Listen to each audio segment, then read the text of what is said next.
Hello friends, welcome to savage point. நான் உங்கள் ஏஸ்கார். So இன்றைக்கி இந்த டாப்பிக்கில் எதை பற்றி பார்க்க போகிறோன்னா, ஃபிக்ஷன் வேர்ல்டில் இருக்கக்கூடிய தரமான பெஸ்ட் ரிவெஞ்சர்ஸ்லாம் யார் அப்படின்னு தான் இன்றைக்கி இந்த வீடியோவில் நம்ம பார்க்க போகிறோம். தான் இழந்த இழப்புக்கு பழி வாங்குறதுக்காக இந்த லிஸ்ட்டில் இருக்கக்கூடியவங்க எல்லாருமே போயிருப்பாங்க. அதில் சுயநலமும் இருக்குது, பொதுநலமும் இருக்குது. இப்படி பல விஷயங்கள் கலந்து இருந்திருந்தாலும் இது பர்டிகுலராக ஒரு ரிவெஞ்சாக இப்படி எடுத்த கேரக்டர்ஸ்லாம் யார் அப்படின்னு இன்றைக்கி நம்ம இந்த வீடியோவில் பார்க்க போகிறோம். அதனால் ஸ்கிப் பண்ணாமல் ஃபுல்லாக பாருங்கள். சரி, வாங்க நம்ம வீடியோக்குள்ளே போகலாம்.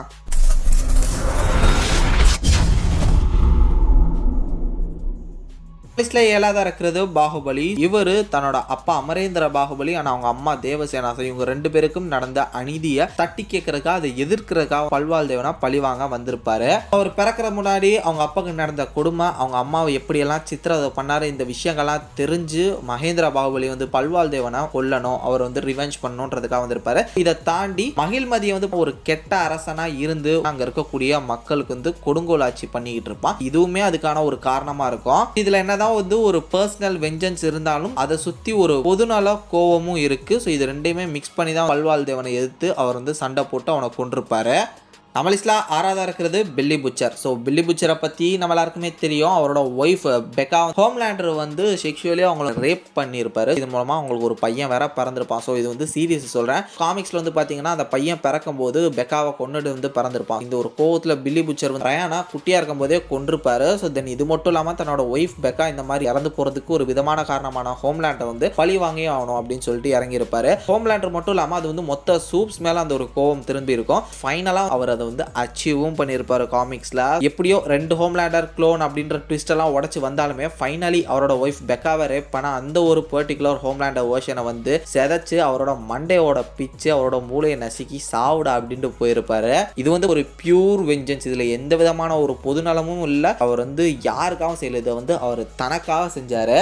நம்ம லிஸ்ட்ல 5ஆவதா இருக்கிறது கோகு. ஸோ கோகு பார்த்தீங்கன்னா டிராகன் பால் ஜீல தன்னோட ஃப்ரெண்ட் கிரில்லினை ஃப்ரீஸா சாவடிக்கிற மாதிரி காமிச்சிருப்பாங்க. இதை பார்த்த கோகுக்கு பயங்கரமான கோவம் இருக்கும் ஃப்ரீஸா மேலே. அதுக்கப்புறம் ஃப்ரீஸா உரட்டி எடுப்பாரு. ஸோ அந்த ஒரு இடத்துல ட்ரிகர் ஆகி பயங்கரமாக சண்டை போட்டிருப்பாரு கோகு. ஃபைனலி தன்னோட ஃப்ரெண்ட்ஸ் எல்லாரையும் இந்த மாதிரி அடிச்சு கொடுமை பண்ணதுக்கு, கிரில்லினை அடிச்சு கொன்னதுக்கு, இது மாதிரி எல்லாத்துக்கும் சேர்த்து வச்சு பழி வாங்கி போட்டு தள்ளியிருப்பாரு. இது ஒரு ரிவெஞ்ச் அப்படின்ற மாதிரி எடுத்துக்கலாம். இதை தாண்டி ஒரு பொதுநலமுமே இருக்கு. ஏன்னா ஃப்ரீஸா மாதிரியான ஒரு வில்லன் ஃபியூச்சர்ல ஒரு மிகப்பெரிய ஆபத்தா இருக்கலாம். அதனால அப்பாவி மக்கள்களும் இவனால நிறைய பேர் சாகிறதுக்கு வாய்ப்பு இருக்கு அப்படின்ற அந்த ஒரு பொதுநலத்தினாலையும் கோகு பார்த்தீங்கன்னா ஃப்ரீஸாவை போட்டு தள்ளியிருப்பாரு.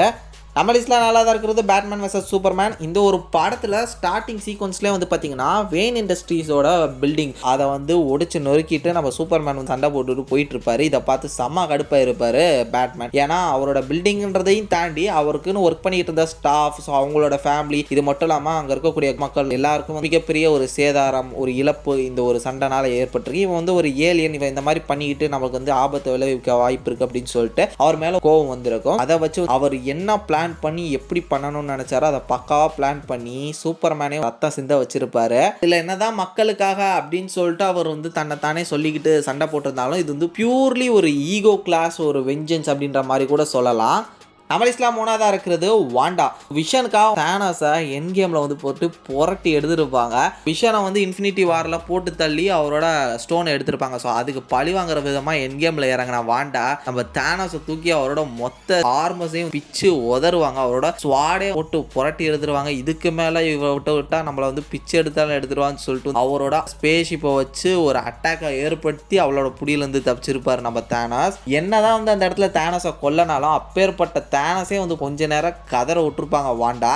நம்ம லிஸ்ட்ல 2ஆவதா இருக்கிறது ஷிகமாரு. ஸோ அவரோட சென்சே ஆஸ்மா பார்த்தீங்கன்னா ஹீடான் கொண்டிருப்பான். ஹீடான் கொண்டதை இந்த ஒரு விஷயத்த மனசில் வச்சுட்டு அவனை பழி வாங்குறதுக்காக ஷிகமாரு ஒரு பக்கா பிளானை போட்டு ஹீடானை சிக்க வச்சு பெஸ்ட் ரிவெஞ்ச் எடுத்திருப்பாரு. ஒரு கூலஸ்டான ஒரு ரிவெஞ்சுன்னு சொல்லலாம். ஓவரால் ஃபிக்ஷன் அண்ட் அனிமையை பொறுத்த வரையும் ஒரு தரமான ரிவெஞ்ச் அப்படின்னு சொல்லலாம். அதில் என்னதான் வில்லேஜை காப்பாற்றணும் அது இதுன்னு சொல்லிட்டு இருந்தாலுமே பர்டிகுலராக தன்னோட சென்சேவை தன்னோட கண் முன்னாடி கொன்ன இந்த ஹிடானை பார்த்தீங்கன்னா பழி வாங்கணும். அது இவனுக்கு இப்படி ஒரு இமோர்டாலிட்டின்ற மாதிரியான ஒரு பவர் இருக்கு. இவனை எப்படி அழிக்கலாம்னு சொல்லிட்டு பக்காவா ஒரு பிளானை போட்டு அவனை ட்ராப்ல சிக்க வச்சு சும்மா வச்சு செஞ்சிருப்பாரு. அதெல்லாம் கூஸ் பம்ஸான ஒரு ரிவெஞ்சுன்னே சொல்லலாம்.